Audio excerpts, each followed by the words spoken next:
Now I got Drake stuck in my head. What's that? What did Drake say? Oh no, I was listening to One Dance this morning. That song's so catchy. What's One Dance? I got a one dance. It's got that, man.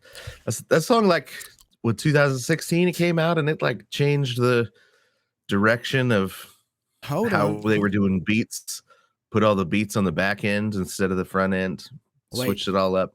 First time I heard it, I said, we're gonna have 5 years of this beat now. It's so good. And we have. It's starting to finally go away. Last time we talked, I think it was last time. Hold on.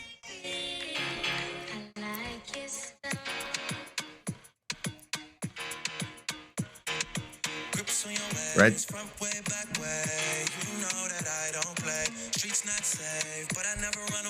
And puts that laid back beat on the. He puts the beat on the back edge of everything, and then it's more like a salsa, maybe a samba. You might have resurrected yourself from the last time we talked when you said Taylor Swift. Not Taylor Swift. No, not Taylor Swift. Yeah, it might as well been Taylor Swift though. It might as well been Taylor Swift. Would you straighten out my Taylor Swift is talented, but she's misusing Megan Trainor. I couldn't even the whole thing. You said Megan Trainor. Hey, I went back with my wife and we listened to that. My wife almost threw something at the television. Gotta keep turning a little more. She's like, Megan. She doesn't like Megan Trainor? Not in the same category as Lauryn Hill or Adele. What? I wasn't putting her in the same category as Lauryn Hill. Yeah, you did, Jason. No, I just said that I'm liking Megan Trainor a lot right now. I almost should pull up the show because I literally said, go back and listen. I literally said we were talking about Lauryn Hill, right. Adele. It was probably because I knew exactly how to get a rise out of you. Yeah, okay. Now you say that. I believe it. So then let's just do it this way. If you had to go top hip hop artists right now, okay, I'll give you this. I'll give you this. From the 90s, you get 3, and then 2000, and then you can go hip hop or R&B or what? Let's stick with hip hop. Straight hip hop. Okay, hip hop rappers. So in the 90s, Tribe Called Quest. Oh, okay. I see what you're doing. This is like 91, right? You said 90s. Yeah, I get. So go with Tribe. I agree with you. I agree with you. Man, I think what's tough is you've got the West Coast. Yep. And the East Coast both. And so how do you, and then are you just saying like lyricists? Or are you talking about like? Well, that's what I'm thinking. So like I love all that G-Funk beats, but you don't have the same kind of lyrical outside of like Snoop Dogg. You don't have the same any of the same kind of lyrical like talent. So, but because they didn't really have anything to say. The West Coast guys, the East Coast guys, you actually had still all the thoughtful, poetic stuff. Okay. So, and that's what's so hard is you got a guy because oh man, that's hard. You got to warn me something like that. Okay, I know, right? You got to think about it. You got to think about it. I just Googled. It said top 5 hip hop artists of the 90s. Top of the golden age of hip hop in the 90s was filled with the brim of incredible rappers. Blah blah blah. Who cares? On the West Coast, Snoop Dogg, Ice Cube, Tupac dominated the hip hop game. Yeah, I guess Ice Cube. Yeah. Well, Ice Cube, he had that knack for the song that blew up. I don't think he was lyrically in the same. Who was that? Ice Cube. He's not lyrically in the same category as Tupac or Snoop, but Ice Cube wrote those. He would write that song that would cut through the noise and everybody would hear, because he was so on top of what was going on right at the moment. You know, he still has that mind that can see. This is what makes him such a good businessman. He can see the moment and he knows how to capitalize. So because man, you got to put. So I put Tribe Called Quest, Public Enemy, and Biggie as in for the 90s. okay, all right. So I gotta go Nas. It's 2000s, man. Nah, Nas was in the 90s. Nas was in the 90s. I mean, first album, but his height. So because I was gonna put him on my 2000s. Yeah, I just think Nas lyrically and as a rapper was more New York underground before it was like popular, but he was. So three best rappers of all time: Nas, Eminem, Rakim. You gave it to Eminem and Rakim? And Nas. Yeah. But two of those guys are in the. So Rakim's hard. He spans everything because I don't think you can mess with Rakim. I think Rakim is you can't mess with Rakim. Or Nas. But then I think if you don't put Eminem up there, it's just because I know this isn't an artist, but I don't know how I cannot put Wu-Tang Clan in this. I know. Because that's tough. Because you know why? And here's why I kind of gotta lay it at the feet of Wu-Tang Clan, because they are probably metaphysically the most slept on hip hop artists out there. They have a cosmology that is tasteable, tangible, and you know what I mean. I don't agree with all of it, but I'm just saying, like, right, for sure. Well, it's like, and like, so if I was gonna say like most influential, and you don't put Wu-Tang up there, then so you mean culturally influential? I think artistically is what I was thinking, but yeah, culturally as well. Wu-Tang's hugely culturally influential, but they were so artistically influential. I mean, because you've got so many different styles. Yep. And then Riz is able to like meld them all together and create. They were like a super group that came out of nowhere, right? The super group that you didn't know any of them before, and all of a sudden you're like, wait, who are these? Who is this super group? And that was the genius. I mean, some of it was just that the pressure of the moment from their neighborhood created the kind of people that it was poetry or death, right? Those were your options. You either wrangle that, you chain up that kind of despair and hopelessness with poetry, or it destroys you. And I think that was a huge moment because of that. But then, okay, they were guys with nothing to lose. That's the other thing.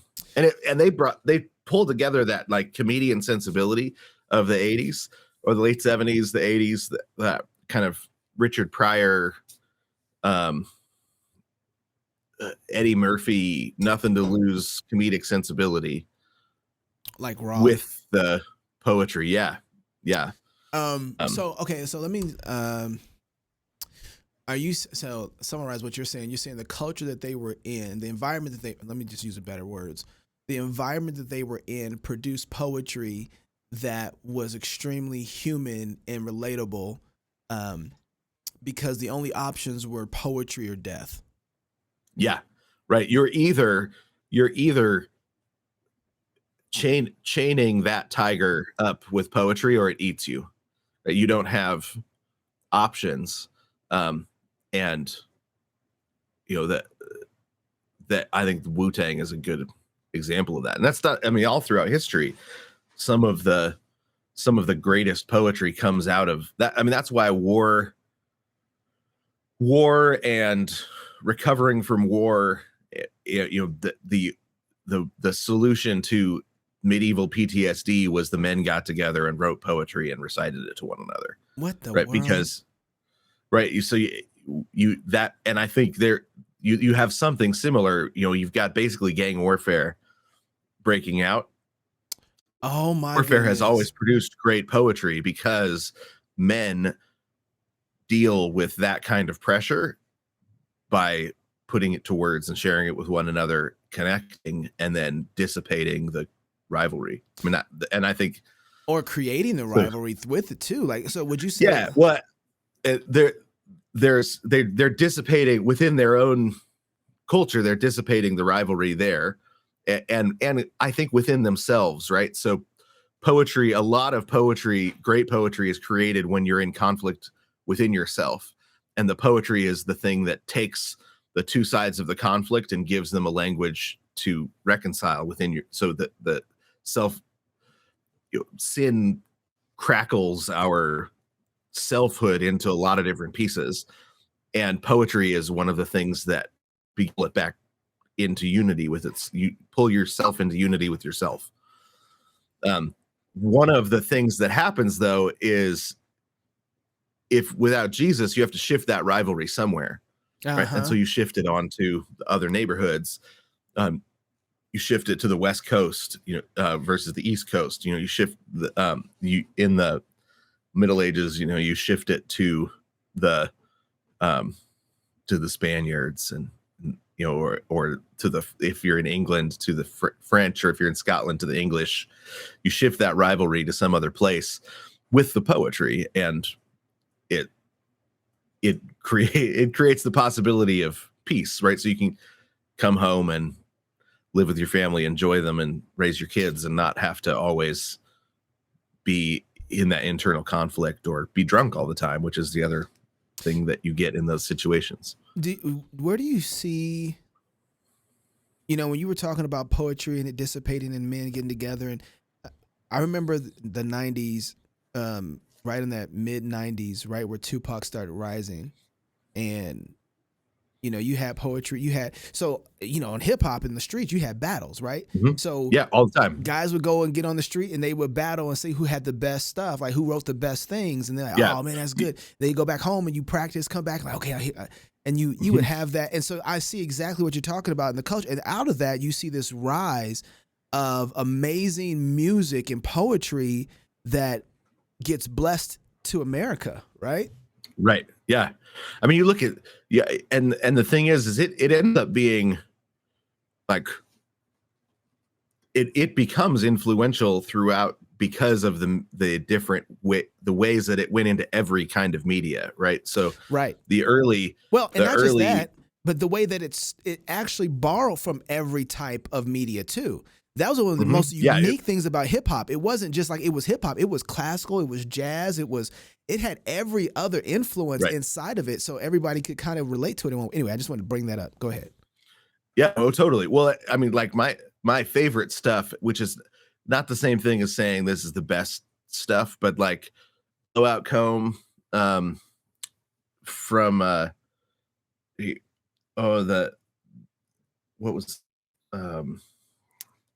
who they had. Who are you thinking about? Blowout Comb was by Diggable Planets. Remember Diggable Planets? Yeah, I'm looking at them right now. That real jazzy stuff. I love that stuff. And you don't look at it and say, oh yeah, that's the greatest hip hop ever or anything like that, right? But that stuff seriously connected with me as a young kid in high school, right? That stuff hit. It was because they're coming in and saying, it's poetry. It's not.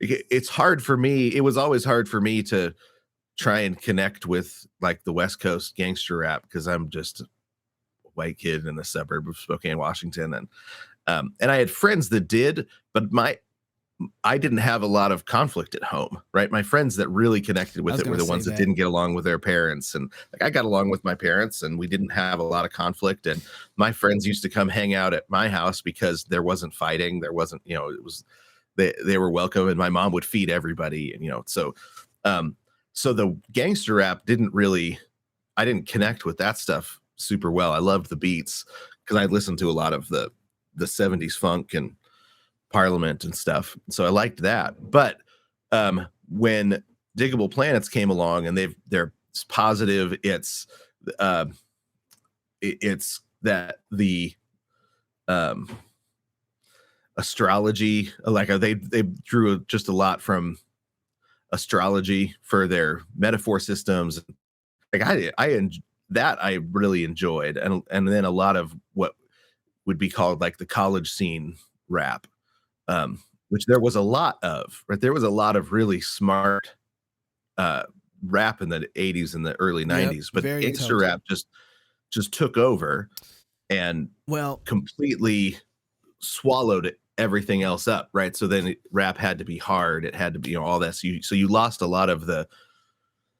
It just went underground, right? So that's um, because I think what you saw with gangster rap was the same thing you saw with punk rock, and kind of rock too, but mainly is you saw the reflection of the home. And so in gangster rap, it was like, the rebellious side of, and a few other things, but the rebellious side of that kind of punk rock generation found a home in gangster rap. It was like, it was yeah, hard.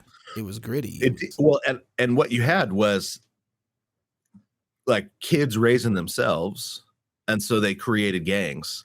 But I mean, you had like gang violence about inner city stuff, East LA, and you hear all about it. But that gang violence was everywhere. Like the punk rock in Southern California had the same sort of thing, right? You break up into gangs and then you fight, and the difference was it didn't get the same response from the police, honestly, because mm, all that LA corruption. You did man, so you Jason, so it didn't hit the news in the same sort of way. you know, You didn't get the riots and stuff. when we talk about gangs and stuff, it's really interesting. If you get a chance, I don't know when the last time you saw West Side Story. You have to go watch it. It is probably one of the most important films to watch of our generation. I think West The Side new Story. one or the Uh, older one? I will say yes, Okay. because but the older one first, because you got to see what they changed about the new one. There's Okay. I think you can see um how important stories and the people who tell the stories are and communicate. So West Side Story had homosexuals a part of the music, leading the music, engaging with the music, telling other people's stories for the purpose of getting themselves inside of the narrative, right? And so feminism running through it as well. You don't see it; it's not there. It's not nearly as obvious. If you watch the new one, you can kind of have glimpses of where you see them doing this. The social justice movement a part of it. But what's crazy about West Side Story is that it was 64, I think, is when it came out or something like that. Yeah. It parallels gentrification, social justice movement, displacement of people. You have the white boys who grew up there in the New York, and so they're like, man, all these people are coming in and they're going to move us out and they're gentrifying the whole place, and where are we going to be at now? And these are the white boys that are there. It's like my dad worked here, my dad, and you got this Right. whole culture that's in the 60s.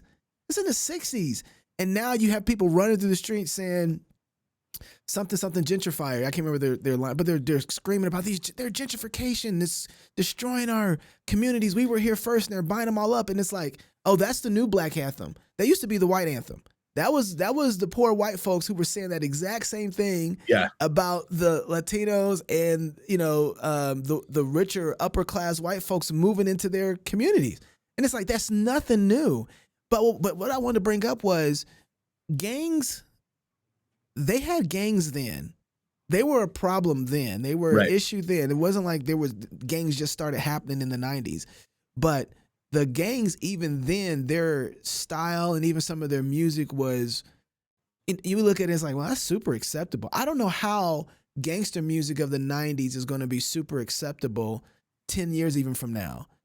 Just because the language they use, how they're engaged, I just don't know it. But even then, there's still this kind of connection to the community of that gang. That gang cared more about its territory. It was just different. But well, I think it's when you have such a breakdown, right, of where you've got these kids that are born into a world that's not integrated. They don't have a place in it. they're looking for something, right? They're looking to be baptized into a community, and the gang comes along and offers, hey, here's a family, right? Here's a brotherhood. But even you look at like what kind of metaphor system did the gangs in the 90s used? They were looking back at Italian mobsters. Yeah, that's right. That Right? was a high They were point. trying to, or Wu-Tang, they're looking back at the kung fu movies of the Yep. 70s and saying this is the metaphor system where you've got villages and communities, traditional villages, traditional communities, old world community, and we're going to recreate that by a force of will, as a gang. Um, it's it is it's growing directly out of the disintegration of society. But they're both looking at old world metaphor systems in order to inform what kind of community they're building. Okay, so that Because brings there isn't anything in the modern world. right. That's what. So yeah, but It's not like, hey, we're going to create a machine here. We're going to create a factory. You know, you don't get people to join the Foot Clan if you're just creating a factory for producing widgets. Yeah. the Christian church has done that though too, and so like when you think about, I mean, if you think about just kind of the gang metaphor, you're like, okay, so now then what is it that you are looking back to say let's build that? What? So you look at evangelicalism. What are they looking back to? What are they saying? Oh, I would think that the Reform folks are trying to look back to the Reformation and say, oh, here's, which is really interesting when I think about Reform folks looking back to the Reformation, because they look back to the Reformation and bring all the soteriology from it, well, kind of, but bring none of the civic culture from it. Like they bring none of the law, they bring none of the civil magistrate, they bring none of the other elements of the Reformation. You can't talk about any part of the Reformation that was not dealing with government. All of it was. Right. And so, but it's the entire social order. Right. Yeah. It grew. It was in a different social order altogether. And we want to pick out the soteriology and drop it into the present social order and act like we're going to get the same. I mean, they still thought of Charlemagne as a hero in the Reformation. I think that, and we don't have an understanding of the world in which you can make sense of how Charlemagne could be a hero. He was a king that conquered tribes and gave them the option of death or conversion. He was a colonizer. He was a colonizer. He was a colonizer. He was, right. But they were still like, oh, Charlemagne the Great, because they understood the integrated nature of the social order still, or they still believed in an integrated social order in which if you're going to be a part, you have to give up certain aspects of your individuality to be a part of society. But in Christianity, you get them back greater. Right. And that's so there's this understanding of the individual and the corporate humanity that still fit together. And so you don't have you don't have anything even close to that anywhere that I can think of, maybe outside of some rural village type of life somewhere, maybe. But even then, I mean, you mean in current Christianity right now? In current Christianity, yeah. In Western Christianity. Yeah, Western Christianity has yeah. No, is that eschatology problem though? Because if you think, we were talking about this, but if you think that if your eschatology detaches this real world from you and you have to leave it in order to be able to fix it, or you have to, there is no fixing it. It is done. It's going down. You don't have if that is your, I don't even, that's nothing reformational thinking at all. Yeah. I mean, I think what you have in what you had before the, 19th century, you still had not, you still had a creation, an understanding of creation, and an understanding of eschatology that were still held together, right? So what happens is during the secularization movements, the optimistic eschatology goes with the progressives, and the conservatives hold on to creation and fall. Right. So creation and fall.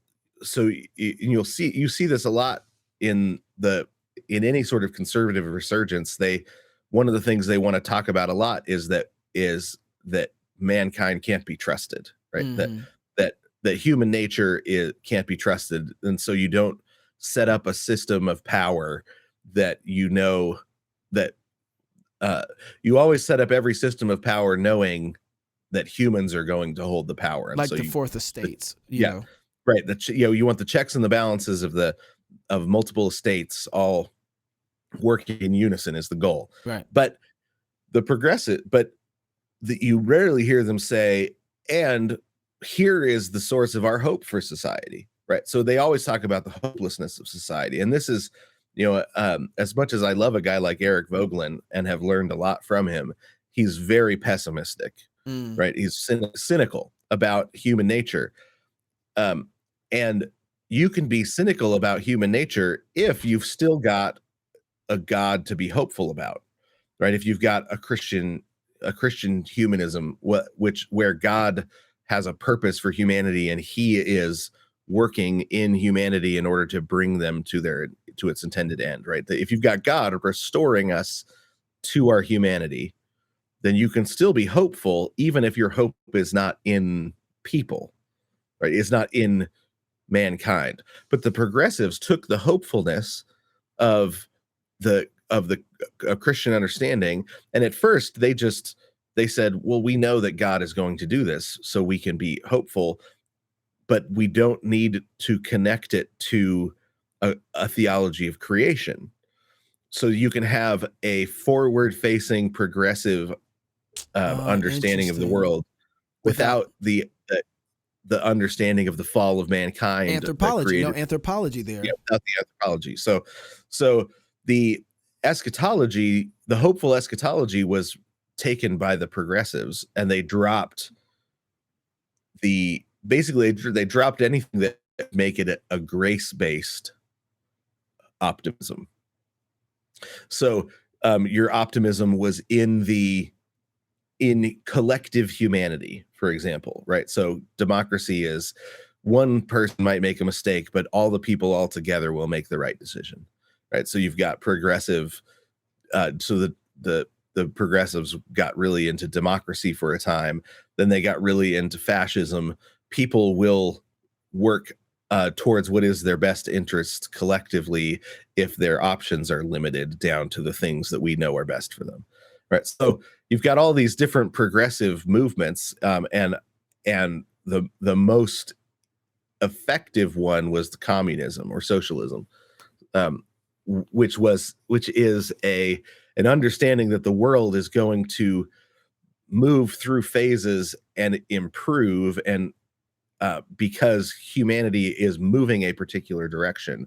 The difference is humanity is moving a particular direction because of a naturalistic metaphysic, right? So you've got Darwinism, you've got Marxism, you've got all the different kinds of progressive ideologies are taking the optimistic eschatology of Christianity and we let them do that and secularizing it. Yeah, exactly, secularizing it, and we said, oh, secularism is bad, and so we walked away from our optimistic eschatology. And some of it is because the church had misplaced it in So we'd forgotten that it was a resurrection eschatology, right? That it was a series of and so when we went through something difficult like the 30 Years War or the or World War One, everybody said, well, I guess our hope was unfounded, right? But it's unfounded if you put it on anything other than the gracious work of God, the continued presence of the Holy Spirit, the Christ-centered preaching, faithful sacramental worship, the sorts of things where you say this is where the promises of God are renewed. If you look anywhere but the promises of God, and you're not doing it by faith, and our optimism is hope that comes from faith, that leads to love, not in anything else. So you get this separation of eschatology and creational theology, and interesting. The church holds on to the creational theology and the fall, but gives up its eschatology. And so it seems like that we're trying to put those back together right now. I hope so. I think that you've got a lot of folks in the church that are recovering eschatology and the importance of it and the centrality of it. And well, I don't think people's eschatology is changing the way that they think it is. So I think their practical eschatology is changing, but I don't think their theoretic eschatology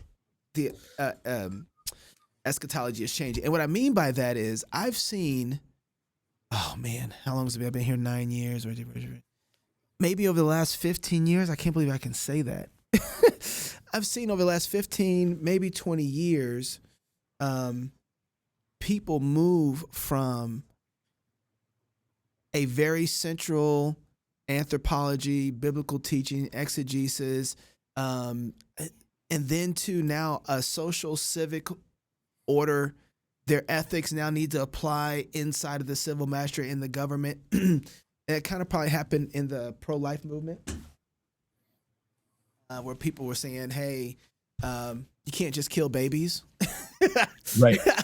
You can't just wait a second. You can't just go around killing folks. That's wrong. And so, but I've seen it now where people, even since the pandemic, are saying, I don't think in God's world, the civil magistrate should be able to tell somebody what they should put on their face or not, when they can go outside, what stores they can shop at when, and what they can do with my business. All of a sudden, people's anthropology started applying to the civil magistrate and started to have some sort of outcome. So they're saying, and so if you start saying those kind of things, your eschatology just shifted, because you're saying the civil magistrate has a responsibility and duty to treat people like human beings made in the image of God.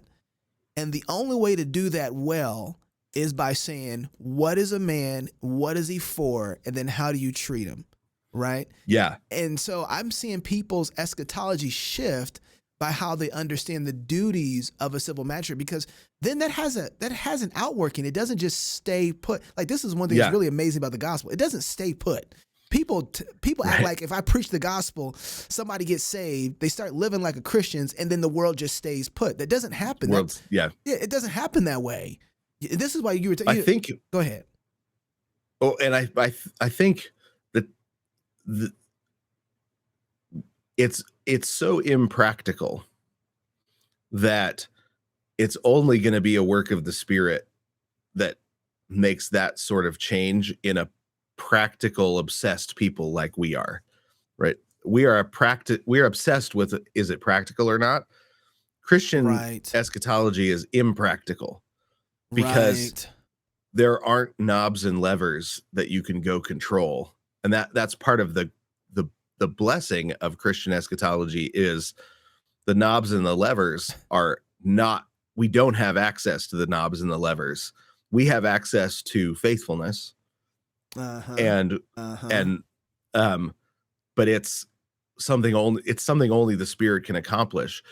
What I think what sort of is happening right now and has happened over the last 30 years is the fundamentalist impulse, which is the practical impulse in American Christianity that says, what is the lowest possible amount that we have to agree on to be a voting bloc? I think that fundamentalist impulse has done a lot of harm. Well, that's interesting. Oh, that's interesting, because when you said that, I didn't think, are you talking about Christians? Are you talking about Americans? What is it? American Christians. So I think like you have like a guy like Francis Schaeffer. I know we've talked about this a little bit, but a guy like Francis Schaeffer, he wrote that a really great book, a Christian Manifesto. Yeah. I thought I was gonna have to go buy another book when you said that. No, that's a great book. I think it's probably available in PDFs online because I think it was intended for that kind of purpose. But in there, he was really one of the very first people to make a clear clarion call, ring the bell, and say, we got to stop abortion. Right? He was very, very early on saying, wait, you guys, how come nobody can see we got to stop abortion? Only the Catholics saw that. Only the Catholics. Catholics saw it, and so that was a really interesting thing. He starts ringing the bell. Well, but he has an entire Christian worldview, a full cosmological understanding that he's pushing. Like he was willing to write books that divided people because he thought that was actually how you brought people together, right? He was willing to have conversations about things that people disagreed on. So he wrote a book on infant baptism, for example, arguing it for infant baptism because he didn't think that having a conversation about something you disagreed on was the sort of thing that caused Christians to split from one another. Right. So he said, we're not going to, like, actually, we can have a conversation about something we disagree on and it'll draw us closer to one another. And so he was willing to enter into controversies with brothers in a loving, brotherly way that actually drew people towards one another. That's a different understanding, though, than the people that picked up the call they saw abortion rights and the rights of the unborn, that fight as a way to gather Christians to their side, right? So what are the minimal things that we need Christians to, what do we need to call for to get the Christians onto our side? And it was protection of marriage. So that was the late 70s. You had the Protection of Marriage Act. That's gone. Well, that legally became part of the legal reasoning on why you can actually change the definition of marriage, because they argued we need to get a legal definition of marriage. Everybody knew what a marriage was, so we didn't need a legal definition. That must have meant it was already slipping, though. That means marriage must have been. It was. Yep. Yeah. So it was slipping, and so they said, we're going to solve it with this law, right? And then that it just took 40 years for somebody to come and say, oh, we solved it with a law. Great, we can unsolve it with a new law. So we're about to do the same thing with transgender. One generation. Now. Oh yeah, no, don't get me started. Maybe you should get me started, but yeah. I mean, but that's exactly, okay. So I'll let you get through this because I got a couple questions after this, and then go ahead. And then they said abortion rights, right? We need to come up with a clear platform that says abortion is not a right, and that we need to. What they ended up with was limit abortion as much as possible, which is not. I mean, that's a little like saying, what would it look like to, well, slavery's bad. We should only allow slavery in very extreme cases. Or how about this? We only sell slaves on Mondays, Wednesdays, and Right. Fridays, not on the Lord's Day. Yeah, we're not going to sell slaves on the Lord's Day anymore, right? It's that sort of thing. Um, so you, um, oh, and it seems like there was one more. Oh, and early on, it was prayer in public schools. That was the other thing that they wanted to protect.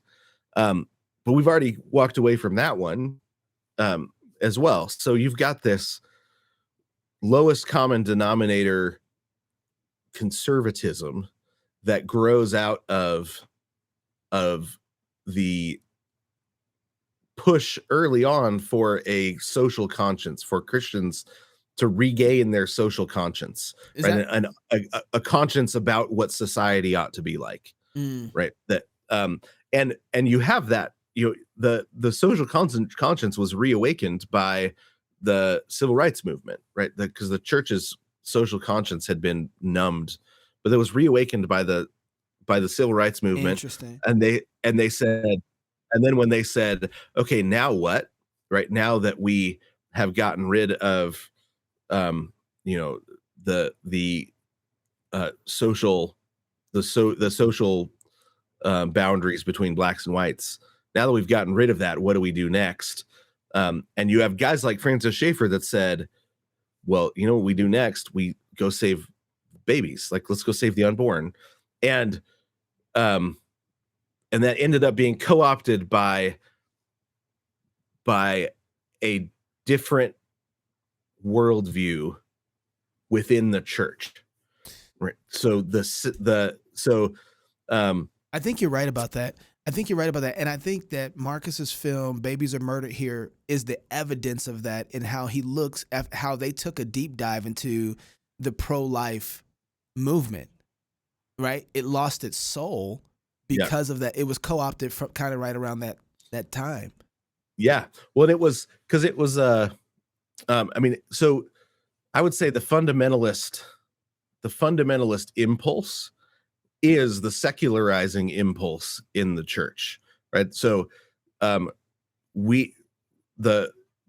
the European church was secularized in the 1800s by a different impulse, right? Theirs was an intellectualizing impulse. The impulse in America is towards practical, right? Our philosophy is a practical philosophy. So our secularizing impulse is the fundamentalist, right? Does it work? So the fundamentalist, that's the fundamentalist church. That's the question they ask. Does it work? Right? Is it, what's the minimum that I need? Right. So you can't imagine somebody like Dante saying, well, what's the minimum I need to believe to be a Christian? Right. Because they're like, how do we get every possible thing into an orderly understanding of the greatness of the created world, all in line for the next worship service, so we can get everybody into their spot for the liturgy of the universe, right? Such a it's a different impulse. The practical nature of the American philosophy, what the question was always, well, does it work or not? And the ones who ran with that secularizing impulse were the fundamentalists. So is that why we end up getting sermons like 3 ways to blank, 5 ways to blank? It is that this is how you. So if we get there, we get there through the grace of God. This is so funny. I was just talking to Neil about this. Some of the warnings to the children of Israel when they get to the promised land is not to forget God, right? Like, don't forget, don't forget, don't forget. At least when you get there, you wax fat. Right. Right. Lest when you arrive in the land, you wax fat. Right. And you think of all these blessings like you got them, like you planted this and you did something for this, when really God gave you this and blessed you with this. And so I've seen, like, when God blesses us and we get something, or something happens where the blessing of God is rained down richly on us, we systematize it. And then we say 4 ways to get that, 4 ways to have a great marriage, 5 ways to raise your kids, 10 things you don't need to right now. And then what you see now, that secularized all over Facebook and YouTube, the top 10 things you need to know about losing 75 pounds. The 4 best ways to boost your social media influence. 6 ways to make sure you get the girl that you want, right? Like all of a sudden, but I saw it first happening with all the sermons. I saw, and if you think of it like you just if you just finished walking in the wilderness for 40 years and then you get there and all of a sudden people have shoes that are wearing out and the previous generation says something like, man, when we used to walk around, our shoes never wore out. Here's the ways that you make shoes that don't wear out. You think, well, no, that literally we're told that was a miracle, right? You're systematizing miraculous events. Right. So church planting, church growth, conversion, you've got these miraculous events that we want to say, how do we systematize them? The reformation of society. How are we going to systematize that? But I think a lot of it goes back to, the Second Great Awakening. How do you systematize a revival? Here's the 6 ways to start a revival. This is why we need a guy like Martin Lloyd-Jones to come in and just slap around the revivalists. And he believes in revival and loves revival, but he's like, but you can't make one happen. Yeah, it's a miraculous event. So then I want to go back to this. There's so many things I want to go back to, but I want to hit some of his poetry too, because you sent me 4 different poems from Gerard Manley Hopkins, and I don't know what in the world is going on here. But 4, I don't know why I needed 4 for today, but you sent me 4. So I want to go to this, but see if he gets all 4 of them. Let's see. But I want to talk. So when you were talking earlier about what happened was we found the lowest common denominator to get everybody together so that we can gather. You didn't say it like this, but I'm going to say it like this. So that we can gather power to influence to push onto the America, our intentions and our wants in civic society. Right? Is that right? And so it was. It's Machiavellian. Interesting, but there's no question about whether or not Christians should influence and should impact society. So make the difference between gathering power to do that versus a revival, like, you know what I mean, or it just happened. Because I don't think people would know the difference. I don't think people would know the difference. They would say, "Oh, look, people are coming together to make sure abortion's illegal," and it's like, what's wrong with that? Yeah, it's the difference between doing something by faith and by works, right? Don't you need both of those between the? You're gonna have to do. It's the difference between a cosmology that's covenantally bound, where reality is covenantally bound, and God is ever present, is in charge. The Spirit of God is the wind in the sails of history, and an understanding where God wound it up like a watch and let it go, and we better keep it running in the right way, or else it falls apart, right? So in one of them we're God, and in one of them we're not God. Okay, right? So but they all look the same. They might look this. You might have 2 people standing next to each other on a path, but if they're walking in different directions, they're not going to be standing next to each other for long, right? So being next to somebody on the road is not the same thing as going the same direction, and I think that's what happened with the religious right in the 80s. With the is they were actually going a different direction than God's people. We came up against one another, and a bunch of us jumped off of our bus onto their bus because we're on the same spot on the road, and said, I think this bus is going to get us there better. But it was going the other direction. Well, so this is interesting. The religious right looks and mimics so much of our. Here's a good example, and I know this is not perfect. I'm not trying to make it perfect, but I can't help but observe the elements of the story here. You have Donald Trump, and you have him ask, who's a not Creflo Dollar, Kenneth Copeland, to do his opening prayer, right? Oh yeah, I forgot about that. Kenneth Copeland comes up and does his opening prayer, and it's like, Kenneth Copeland, that's your kind of religious right group, that they're all there, and man, some of the things that he even says there, you're like, I can amen behind him, absolutely. And then you have Ron DeSantis ask Tom Askell to do his opening prayer. Oh, I didn't hear about this. Yeah, when was this? This was just a couple days ago. Oh, amazing. Might have been Saturday or something like that. But so Tom Askell gets up there and does his opening prayer for Ron DeSantis. And I'm looking at this and I'm saying, now, okay, if I would much rather, and this is me thinking, I don't think that it goes this far down. I don't know yet. I know that I'm not a big Ron DeSantis fan. He scares me. And him and Trump, the kind of competition between the two right now and what people want. If Ron DeSantis runs over Trump running, that's not what I'm saying. I am looking at this and saying it is interesting, though, that we have this religious right up here with Kenneth Copeland, charismatic, revivalist, all the stuff there, and in line with Trump. I mean, all the charismatic folks there. I get it. But then you got Tom Askell, who seems to have the ear of Ron DeSantis.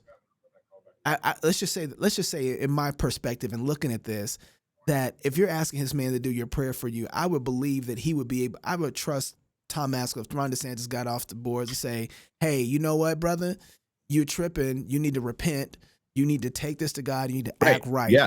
Those are two different parallels happening right there, and it's kind of like who do you want on the cabinet? Oh, Tom Askell. Right? Yeah, absolutely. Drop that dude on the president's cabinet and all day long, praising the Lord. Yeah. And actually, even though I don't like Trump or Ron DeSantis, ultimately, what I like is Tom Askell up against Kenneth Copeland. That's what I'm talking about. Right. And so if these are both wicked men who were bad kings, and you had to, and the story is, well, who's informing them and who's the prophet is given to them? Right. Do you want the false prophet? Yeah, which Kenneth prophet Copeland? do you? Yes. Yeah. That's the selection that I'm looking at. I was like, listen, Kenneth Copeland is not, he's a false prophet. Tom Askell is a man of God. Right. I want the man of God up. It's not about the guys behind. It's the guy who I'm looking at in front. It's like Tom Askell is going to rent his clothes and call fire down from heaven on this man if he don't repent and obey God. Right? Yeah, yeah. And so, and that's what I think makes this also. This is why you have to say we got to do this by faith and not by works. Right? Is because it's. I mean, there are times when things get really clear. But most of the time you look at it and you say, I don't know. I actually can't guarantee which of these is the right direction, which of these is the right person, right?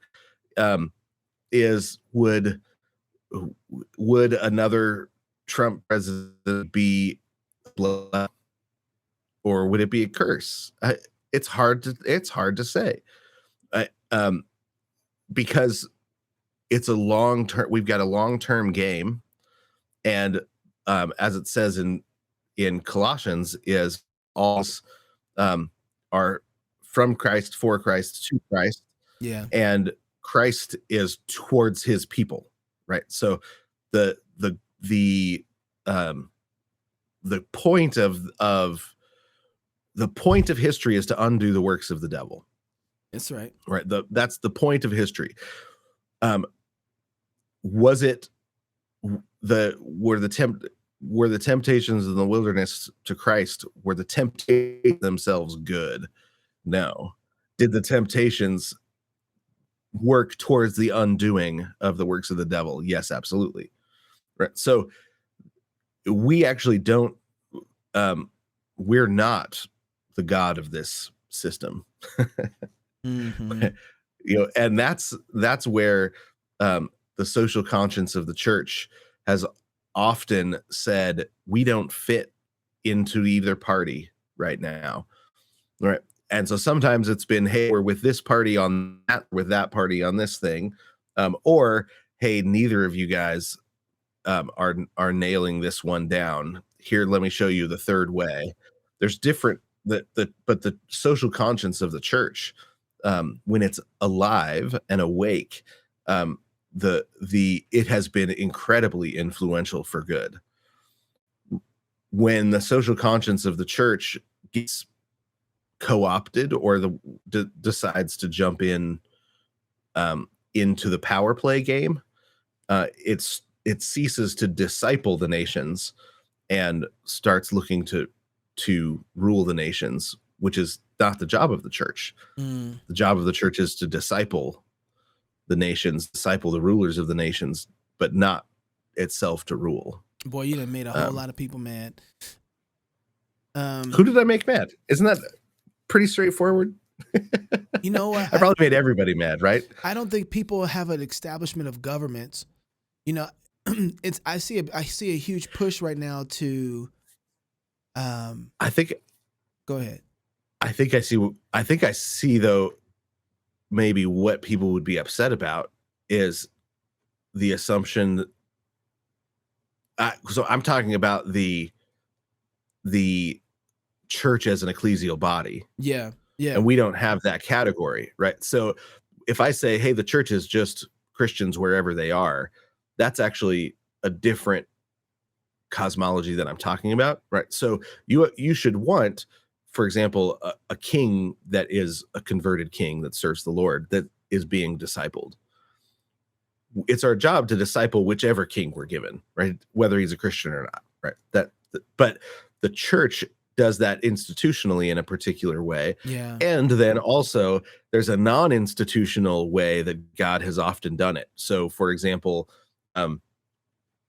in the conversion of the European kings, one of the things that would often happen was that some pagan king would marry the third daughter of some other king somewhere, and that daughter would be Christian and would have a huge influence on her husband for good. Like Esther. And sometimes the king yeah, exactly.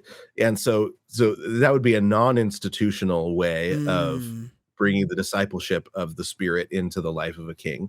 But then there's also an institutional way where the church is a public institution whose job it is to display Christ's body on, publicly up on the cross, to live in such a way that it's a public institution that continues to be the presence of Christ's public body on the cross in the way of tyranny. But you know what though? The problem is because back what we were talking about earlier.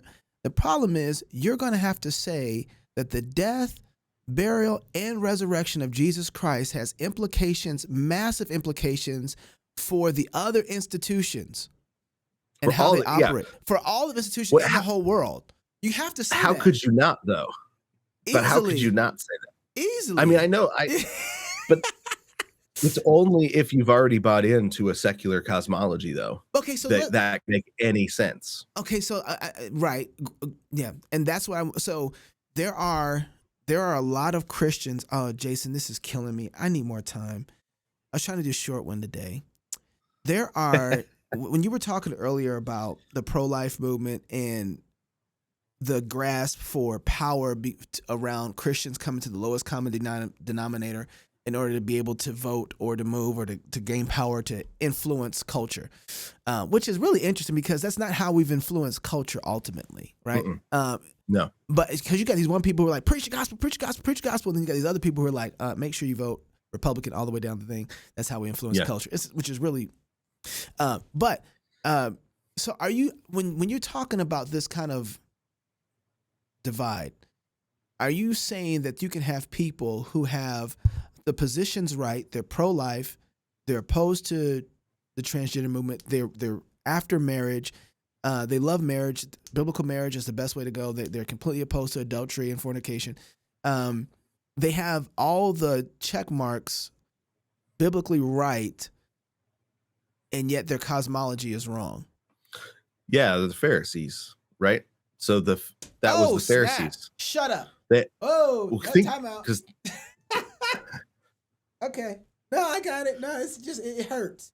It's just it hurts. That's all. It burns a little bit. right where what's the, what I mean, did you see that thing that Ligonier sponsored and put together? I can't remember if I ever sent it to you. No. Where you what had is it? Send it to me. You had it was they had, I think it was just the doctrines of the Apostles' Creed, and they did a major here are it, went out, and I can't remember how many people they interviewed, but and it was something like 15% could get all the doctrines of the Apostles' Creed identified properly of evangelical Christians, but like 85% could get all the moral questions right. That's Phariseeism, like straight down the line Phariseeism, where we have worried about people getting their moral and voting record right more than their understanding of who God is and what kind of world they live in is, and what they're for, right there. So they got the metaphysics all wrong, but they got the morality right on paper. That doesn't last, right? That's actually that's asking for judgment according to Jesus, or that's the beginning of judgment, maybe. So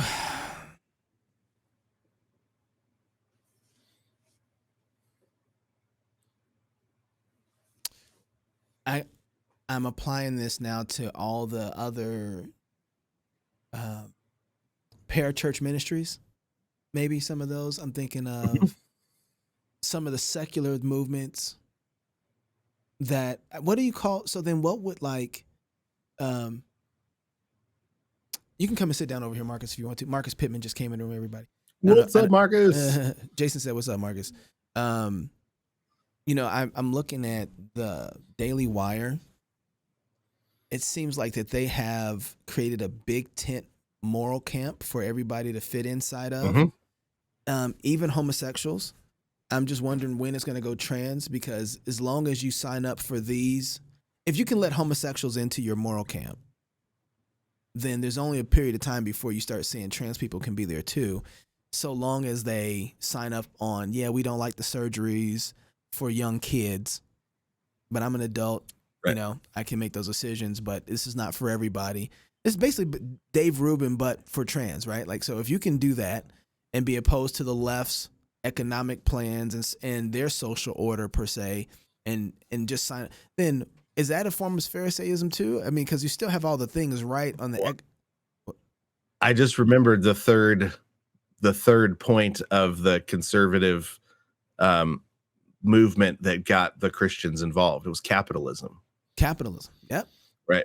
It was opposition to communism, which was considered a moral issue because of the importance of private property, which made it possible to live in a gift economy, to believe the world was a gift economy and not a zero-sum economy, right? So when the church opposed communism, it was opposing it at a cosmological level early on. By the time the opposition to communism comes along in the 80s, we're capitalists, not communists. It was such a lowest common denominator that they were accepting, they were accepting, what you might call crony capitalism or laissez-faire capitalism, or fascism is another name for it, as if it was, since it also opposed communism, it therefore was good. But it's the same cosmological assumptions. Is all we have now fascism? I mean, the functioning economy right now is a fascist economy in the West. So when you say, man, Jason, so when you talk about cosmological disagreement with communism, what do you mean by, like, because they had a cosmological, what's the cosmological argument against communism versus the opposed to communism because of capitalism? Yeah. So that the world is materialistic, and it's zero sum So it's a zero-sum world, meaning if I have something, it means you don't, right? That's That there's communism, right? that's the metaphysic, the cosmology underneath communism Right. is materialism. And so so if I have uh so if I have money, it's because I took it from somebody else. Right. So now they don't have it. Right. So you don't have an understanding of the world as a gift from God, so that behind it you've got an infinite source Mm. um, that is perpetually involved with creation. Perpetually meaning you're not going to run out. Oh my Um, goodness. right. So it's a This is climate so change. Christian capitalism. Yeah. So Christian capitalism um, was actually the Christians' defense of capitalism over against communism was a cosmological defense. When you read the early books of What's Wrong with Communism by Christians, it was it materialism leads to a particular understanding of your neighbor and a particular understanding of wealth and a particular understanding of the economy of reality. Right. So now when we say economy, we just mean how the money moves around. Yep. But the economy, there's an economic understanding of reality in that it's not a zero-sum game, because God is continually involved and he is generous beyond our imagination. So, okay, so which means when we look at the world, there's always going to be something new that creates what they call surprise economy from George Gilder. That's a different cosmology, because you're saying different cosmology because of the person of God, who God is, the way that God reveals himself as being infinite, right? Omniscient, omnipresent. There is in a good and kind our Father, right? He wants to bless his children, right? There is this type of continual, ongoing blessing in the world that can't ever be dug up, right? That doesn't run out all of a sudden. Right. And so you don't have rivalry as the fundamental relationship between you and your neighbor, because there always will be plenty. And so it's a generosity, it's a gift. Then so it's a gift economy, it's a generosity economy that was what was actually being defended when you said capitalism versus communism. But then once it's taken over as a political platform, lowest common denominator to enter lowest in. common denominator, because all sorts of things. What was the lowest common accepted. denominator? What was? I'm sorry to interrupt you. I just this is intriguing. It was not communism. So anything that's not communism, you can come in. Anything that's not communism. So you don't have to have our cosmology just as long as it's not communism. Yeah, exactly. So then that means, though, that the Christian distinctive isn't God anymore. It isn't Christianity anymore. It's anything that allows you to be not that. Yeah. So, right. So, and we've seen over and over that this is the destruction of conservatism, is that it's in response, right? That it doesn't actually have a positive vision for it. It doesn't have a social conscience. It doesn't have a cosmology anymore. It has no cosmology. A biblical cosmology, anyway. That changed. You know, I've been studying economics. I love Thomas Sowell. I appreciate, but ultimately, then when you give up the Christian cosmology, you are only embracing the other side, the yin yang of it's a yin yang cosmology. It's the same circle, just the other side of the coin, right? Right. It's thesis, antithesis, synthesis. It's enlightenment. It's an enlightenment cosmology, right? It's secularism, and it will swallow everything. Jason, you got me thinking. This is really interesting. So in my head, I'm thinking of like this. Man, this is so good. If you draw a circle, and then you put a line down that circle, and you on the left side you write left, and the other side you write right. The circle itself is a different cosmology. and both Yes. sides are playing in that cosmology. As a Christian, you need to scribble right through the circle. Yeah. And not play that game, because you're still playing the same. You're embracing the cosmology of the other side, just on a more conservative perspective. Right? Like, that's what's going on. That's what's going on now. But this is what's tough, is this isn't always that hasn't always been the options. But now we've got some of the habits that we are invisible to us. The political habits are invisible to us, right? So, and you still go in, you still go in and you vote who's the best candidate, like who's the best options. And sometimes, there are times when I've looked at it and not voted. But that's not the problem. No. Yeah, that's the problem. Isn't them? It's me. It's me. Right. So, because the answer isn't retreat. Right. No. I don't think that it is. Yeah. But if my cosmology is broken and my understanding of the game is limited to the circle that they've put me into play, then it's not hard to be controlled. Right. And that's exactly what it is. We've been easy to manipulate, because, and this is how this is why things like the pro-life movement can get so messed up and we continue to go along, is because we're easy to manipulate, because we've got shibboleths and not a cosmology. What's the shibboleths? The shibboleths are the ways that we identify. People have identified how we identify what tribe we're in, and then they use them against us. Give me an example. So I'm pro-life, right? Are you pro-life or are you pro-death? Right. Choice. So, well, of course, pro-life, right? Pro-choice. Yeah. I'm not pro-choice. I'm pro-life. I want babies to live. They say, okay, we are people too. Say, oh, okay, good. All right. Whew, I'm with my people. But then you look into some of the things that pro-life organizations do, and you think, well, no, that was a bad move. That wasn't right. That you didn't actually accomplish the thing. You say, well, what, are you pro-choice now? And we're like, no. I'm not. And then that's the end of the argument, because they say, wait, are you no longer one of us? Right.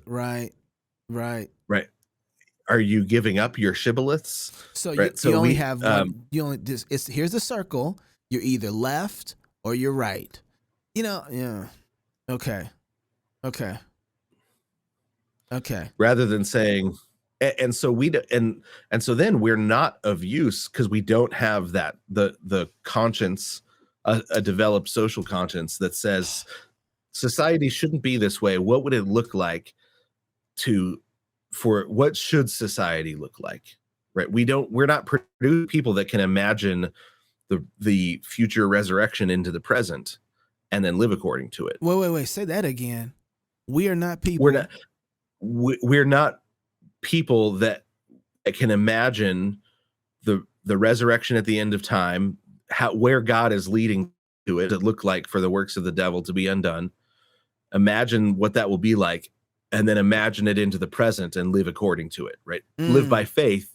God, what will it look like when God raises all things from the dead? And then by faith, live that life into the present, that future resurrection into the present.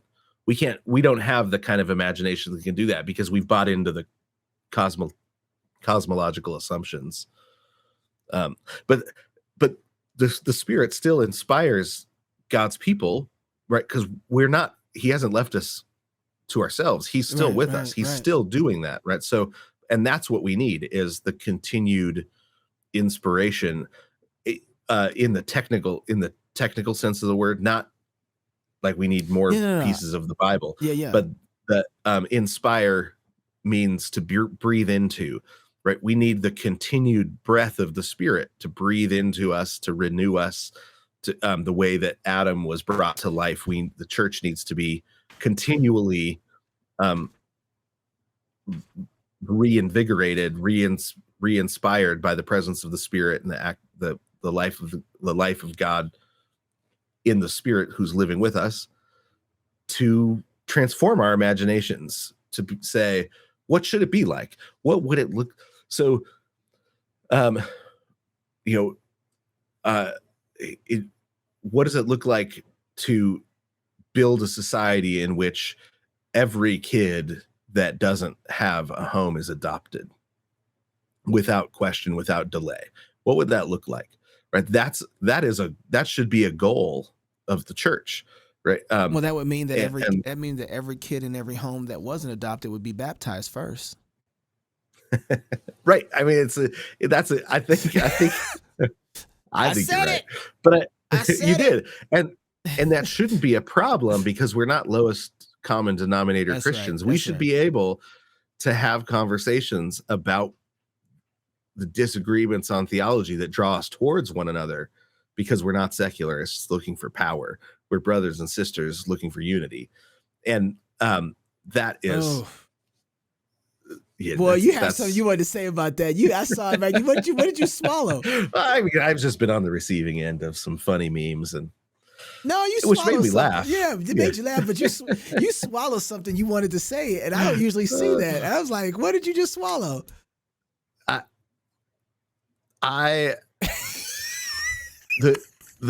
The church is in such a self-destructive mode right now. It's hard. But I think a good example, I was talking with my pastor during COVID stuff, and he was saying it's been interesting to see, as a church that stayed open, to see who ended up linking arms with. He said, it's not the people I would have said on paper, here we go, here's the people that we're going to end up linking arms with. Yep. But it was a random assortment of Baptists, Charismatics, Presbyterians, like this, like random assortment of churches. And you say, oh, well, here, this is what the Spirit does. He draws us towards one another, and we say, oh, I guess it's us. I guess you and me, here we go. We're working for God together. And if our unity is so fragile that you can't bring up the differences, then it's not real unity, right? Then it's an ability, it's a power move that needs co-belligerence. Well, is that we shouldn't settle for that as Christians. We should want unity to the point that we say, man, I love our fellowship. Wouldn't it be deeper if we here's a good example. I have some friends that on the very charismatic end who love the Lord, and I love them. I enjoy them a lot. You talking about me? And even more charismatic than you. And I remember we were sitting once, and we say, oh, this is what we do, and he was saying, well, this is what we're going to do this evening at the service, because he was leading the service, and I was there as a guest for some prayer. I was doing some of the prayer with him, and I said, where does that come from? I said, where did you guys get that particular idea? And he said, oh, and he opened up the scriptures, and a passage that I had never thought of as informing what you would do gathered in worship. He pointed to it, and he said, well, right here, when they were approaching Jesus in the Gospels, this is what they did. I was like, oh, look at that. That's really You're good. right. Yeah. Right. That's really good. Right. Right? That makes a lot of sense. But the conversation had gone both directions, because we knew there wasn't a threat to the fellowship, because we both knew one another well enough to know that we both love the Lord, and we were in very different traditions. We could have those conversations. I learned from him. I think that, that we did a huge, it was a county-wide church service, and this gentleman was organizing it, and he called, and he was like, hey, brother, what do you want to do in the service? And I said, give me the assurance of pardon, and which is what I always ask for. And he said, the what? I was like, oh, perfect. Let's talk about corporate confession of sin. And so he was like, that's really interesting. I've never come across that. And so we opened up Leviticus. We talked about the sacrificial system, corporate confession. And he was like, that's great. Well, how are you going to do it? And I said, well, here's what I would do. So he picked up what I said, dropped it into the service. And I came, led the assurance of pardon. And the assurance of pardon, I think, is where the imagination of God's people is reformed. So that's why I want the assurance of pardon if I can ever have it. So you're just gonna pass by that, huh? You're just gonna pass right by that. Yep. Okay. Yeah. Let's let people think about that one. But he knew, and we knew each other well enough that he knew that if I was doing something, that there was a reason for it. That it's not out of habit. It's out of conviction. And I know that about him as well. He's a guy that he knows the scriptures. He loves the scriptures, and whatever he's going to do it out of conviction. And so we could have those conversations regularly. And I learned a lot from him when Aaron went into the hospital in preterm labor. He's the guy I called because of prayer. He's the guy that called, we called and he was like, oh, perfect. We got a prayer meeting, because he was almost always in a prayer meeting. Like it was, and he would answer the phone in a prayer meeting because he assumed that it was God sending him something to pray for if the phone rang. Right? And so they passed the phone around on speaker, and everybody at the prayer meeting prayed for Malachi to not be born at 20 weeks. And he wasn't, he made it not to full term, but he made it longer than that. We shouldn't have fellowship that is so fragile that we can't have conversations about what we disagree about. And Baptists are good at memeing, and I love that about them, and I want to learn that skill from them, and hopefully they'll learn something from me. I see what you did there. So you sent me, this is interesting. So, Jason, we keep talking about cosmology, and every time we talk about cosmology, I feel like I got it. And the way you talked about cosmology today in kind of economics, I realize I understand what cosmology is, and yet it's a presupposition. I don't think about my thinking. But when you talk about cosmology and economics, it made me stop and say, wait a second, the character of God has something to say about the resources that we have and what they are, and how they whether or not they'll run out, and the kind of character, the kind of person that God is, that he loves to give gifts to his children and loves to surprise. I mean, part of the reason that we and my family started doing Christmas was because I started understanding something about the character of God that loves to give gifts to his kids. So much so that, he gave his son for us. Best gift ever, right? I mean, and like, right. And he's been telling this story that he's going to do this up until this point. And so we look at God our Father. I was like, okay, how do I mimic that and tell the story of the gospel and be the kind of father on earth as it is in heaven that models gift giving, the joy of it. Oh, I'm excited to give you this gift. I want you to enjoy this. But I didn't think about that as it relates to the economy and economics, and that kind of cosmology has an effect not just to be anti or opposed to socialism and communism, but to actually have a cosmology that says, no.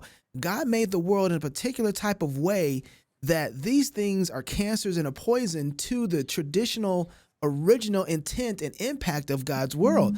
And to try and get myself to think like that on every subject has been, tonight it's going to be election, right? They're going to go through elections. And, and I'm just trying to figure out, how do I bring a biblical cosmology, even to that environment? What does that look like? How do I engage that? And how do I fight against this tribalism that looks for the lowest common denominator, instead look for some, I'm still trying to work through, like, okay, what does that look like in a world where I know not everybody's going to sign up for being a theonomist, right? I know that. I'm fine with that. I'm not opposed to that. I know they're all going to be practically theonomic because they can't help it.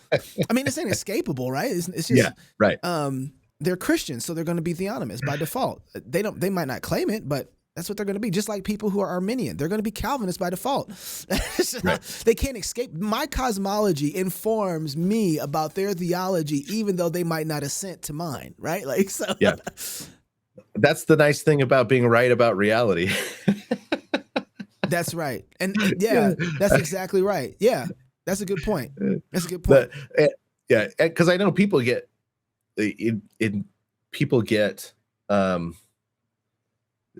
people give me a hard time sometimes about how much I hate communism, but it's not because of just it's because a view of the world in which everybody is a rival of everyone else is evil.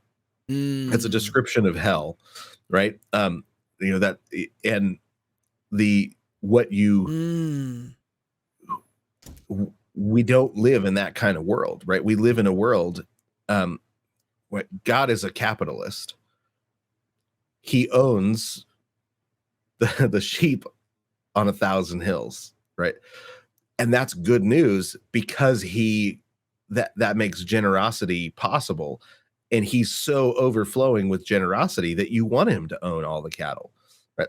That's the kind of Christians that we should want to all be, because we're told, you who used to steal, work hard with your hands so that now you can be generous, right? Yeah. So a cosmology in which there's no root, that generosity is not possible, is evil. It's the worst kind of evil, right? But if you go around saying God is a capitalist, our imaginations have been so formed by that cosmology that we think of monopoly. Yeah. Right. We think that God is. It made everybody twitch as soon as you heard that. They were like, "Whoa, I know. You can't call God a capitalist. You can't call God a capitalist, right? But he is. But it's that most of what we call capitalism now, though, is fascism. I mean, a monopoly. It shares the cosmology of a communism, right? Because a monopoly is something that is purchased from the government, right? I have the rights to run this business here because I have purchased my monopoly from the government. That's what monopoly means. And but we have actually so completely bought into a different cosmology that it doesn't sound like good news to say God is the one who he's the one that has all the private property. Which is why poetry is so important. It is, which is why the first one I sent you was God's grandeur. Yeah. Do you want to go there? I'll start there. Yeah. Okay. Yeah. This is Gerard Manley Hopkins, God's grandeur. The world is charged with the grandeur of God. It will flame out like shining from shook foil. It gathers to a greatness like the ooze of oil crushed. Why do men then now not wreck his rod? Generations have trod, and all is smeared with trade, bleared, smeared with toil, and wears man's smudge and shares man's smell. The soil is bare now, nor can foot feel being shod. And for all this, nature is never spent. There lives the dearest freshness deep down things, and though the last lights off the black west went, oh, morning at the brown brink eastwards, springs, because the Holy Ghost over the bent world broods with warm breast and with bright wings. I just got excited because I saw the Holy Ghost used. That's an old term. People use the Holy Spirit now. So I see the Holy Ghost. Ooh, the Holy Ghost. The Holy Ghost. Right. So Gerard Manley Hopkins was actually a Roman Catholic priest that, but he was, as the Anglican Church went modernist in the 1800s, the Anglican Church started to buy into a modernist cosmology. This was when you had people in the Anglican Church start basically arguing for socialism, arguing for uh, the uh, uh, oh man, eugenics, Oh right? yeah, So the yeah, yeah. eugenics, Wait, the the Anglican eugenics, Church started arguing for the eugenics? first. So you had this really odd time in the in England, the where the first real major like paper about in favor of eugenics and population control was written by an Anglican priest.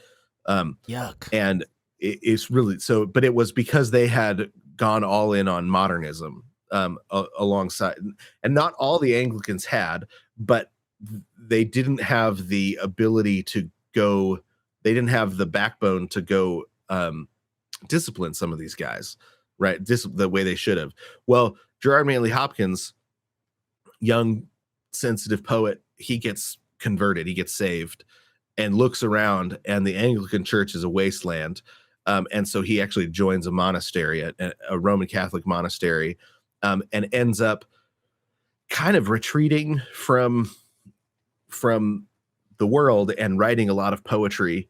But really, he's a high school Latin teacher, and he's and he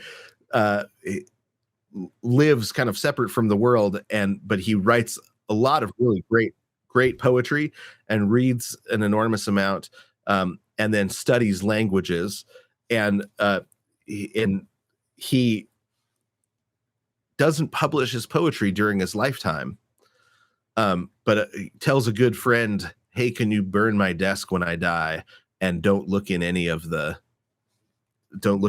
drawers, because he has been hiding his poetry in these drawers. And Are his you friend, of course, serious? immediately goes and opens all the drawers, and he finds these stacks of poetry, some of it written on the back, like on the back of his students' papers and students' tests that he'd finished grading. He'd flip it over and he'd write down a poem. And but he didn't think that there was, his poetry was, sometimes, he wrote poetry in 3 different languages, ancient Anglo-Saxon, medieval Latin, and English, and modern English. So, and he worked and worked and worked at this understanding of the world that he saw, that he saw his culture walking away from it, the cosmology. And he investigated what is it that is actually the Christian understanding of creation world. And this poem, "The World is Charged with the Grandeur of God," is going through and saying, here is what we're walking away from with the modern cosmology. A world that is charged with God's glory, and that when you go and you look at it and you deal with the world at all, with reality at all, it flames out like shining from shook foil. So like a piece of aluminum foil, if you shake it in the sun, how the light like scatters all over the place. He says that's what the world is like. And then he says, but it also, the grandeur of God in creation gathers to a greatness like the ooze of oil crushed, right? So that it, throughout history, or as creation moves through time, you actually see the greatness of God gathered up in a particular place and then dispersed, right? So something like a sunset where everybody stops. I've seen this happen. You're on the beach in California, and suddenly the sun starts to go down, and it's so amazing that everybody who's playing and messing around, all of a sudden they stop and they just start to watch, right? That you've got this, and he says that's the glory of God gathered into a place. He says, why do men then now not wreck his rod? And wreck is reckon, or the opposite of reckless. So it's not WRECK, it's RECK, which comes from an old Anglo-Saxon word means to reckon. He said, instead, generations have trod, right, on the rule of God, on the and all is seared with trade, bleared smeared with toil, and wears man's smudge and shares man's smell the soil. Right? So he's saying it's instead of seeing creation and embracing it and enjoying it and using it the way we should, instead we smear ourselves all over it, our fallen nature all over it. And pretty soon it smells like us, it smells like our sin, it smells like our breaking of the covenant. And so then we think that's creation's fault rather than our fault, right? We misuse it. And it starts to, because we're made of soil, so it starts to smell like soil, and we think that that's creation's problem and our misuse of it. But then notice what he does with the punctuation. The soil has two meanings here. He says the soil is bare now, right? That we have made the world barren with our sin, nor can foot feel being shod. And then we've separated ourselves from our original intention, which is to lord ourselves over it. But he uses the metaphor of putting shoes on so that we can't feel the soil under us, right? So that we've tried to separate ourselves from our job, which is taking dominion and bringing it to its intended. And so he likes to use this metaphor of trying to separate ourselves from reality, right? So he's living through the generation where people are turning into ghosts and are no longer connected to the world. Gnosticism, it's Gnosticism, right? That the world is getting Gnostic. But then he says, and for all this, all of our attempts to separate ourselves from it, of refusal to take dominion, refusal to use it, to try and misuse it. And for this, he says, nature is never spent.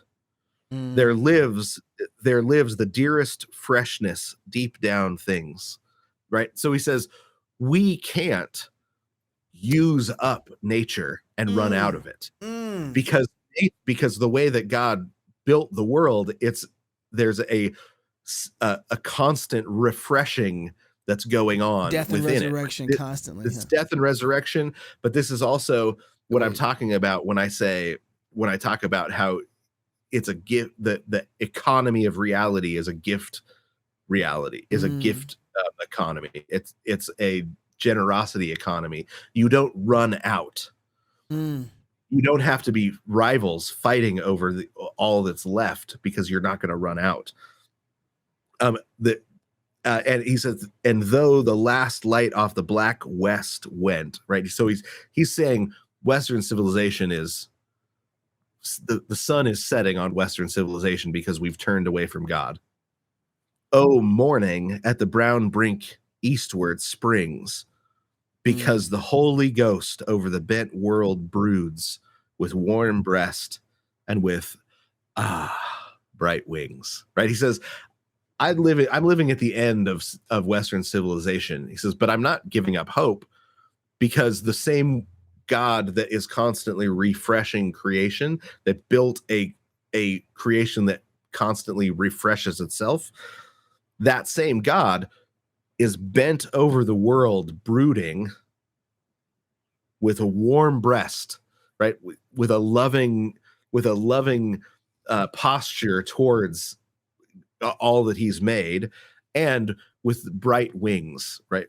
To that, and the wings both protect, but they also lift up again, right? So he's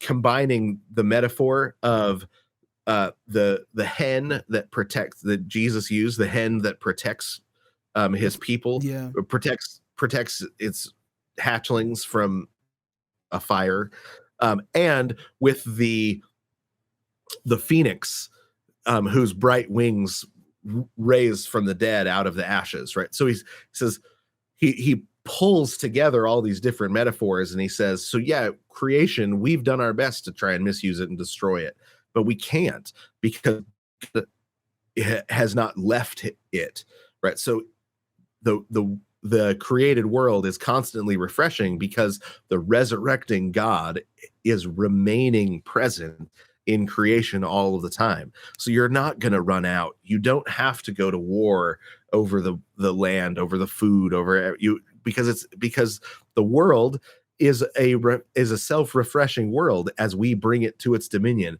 We've separated ourselves from creation, so we start to think that we live in a different kind of world that isn't charged with the grandeur of God, that isn't continually being refreshed by the presence of the Holy Spirit, and isn't going to be raised from the dead by the Spirit's power, who is continually present with us. And so we go to war for whatever we think we can get, thinking I have to have it because if they have it, I have less. Right? It's a different view of the cosmos, the kind of place we live in, that causes both the fascism that strip mines and destroys, and that causes the communism that puts half the world into gulags, saying we're better off without them. Right? Both of those things rest on the same sort of cosmology that here Gerard Manley Hopkins says is going to be temporary, because the Holy Spirit is continually refreshing his work amongst people and his work amongst the created order. Isn't that beautiful? Yeah, man. Actually, it makes you think. It makes you work differently too.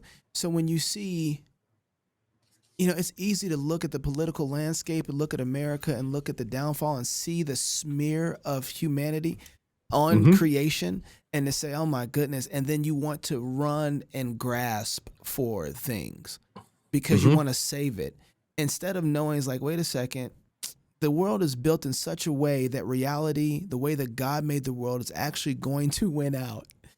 Yeah. Stupidity, yeah. I like how Pastor says, stupidity long term isn't sustainable. Right, yeah. And so, but the problem is that we act like it is so much because of the smear of man all over creation that we feel like we have to grasp. And it's like, wait, you don't have to grasp. You really don't. Like, you stay faithful, understand how God made the world, and in time, this is going to refresh and be better.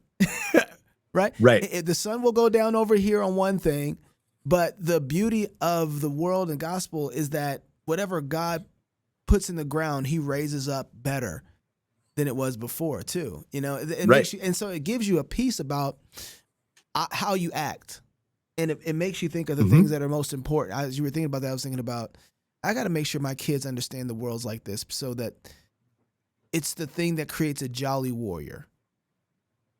Right. Exactly. Right. That says, well, yeah, what's the worst that happened? I mean, I lose, and then the war is picked up by somebody else that has been raised for that purpose. Yeah, nobody wants to be. Maybe I inspire them. Maybe I'm forgotten. And who knows? But what's the worst that happens is I go to be with the Lord. That's the end of all of it, and then the resurrection at the end of time. It all gets put right, and in the meantime, we get to draw that resurrection into the present, and that, I think, is why Christians should be getting into startup spaces. Starting businesses, saying, what would I like to serve my neighbor well here in a gift economy, right?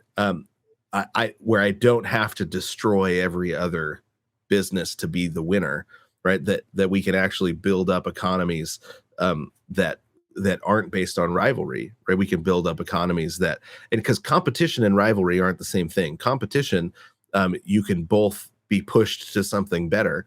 And that's good.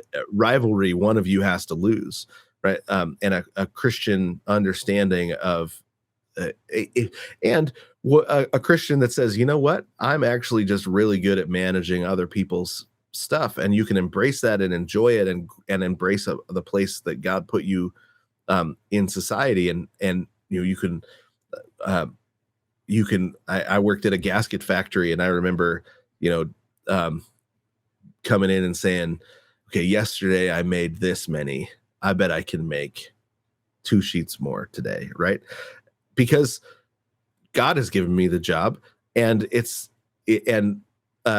not a zero-sum game, whereas if I make less, I've somehow won over against my boss who pays me the same, right? That's not the world it is, right? It's that the world is a is a game of hide and seek, and the joy is hidden in the labor.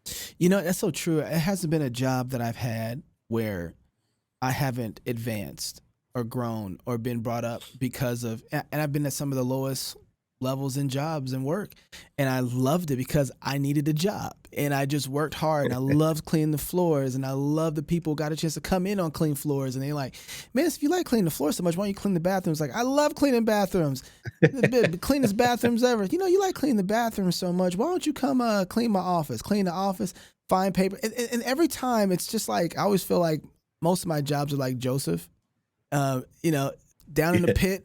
And eventually you get up somewhere, you're next to the king. But I've always understood, it's funny when you talk about that, I always understood that's actually how the world is made. The world is made so that servants become kings, right? Like that's, right. That's actually how the world is made. And the kings that forget their servants don't stay kings. And don't stay kings. That's exactly right. Yeah.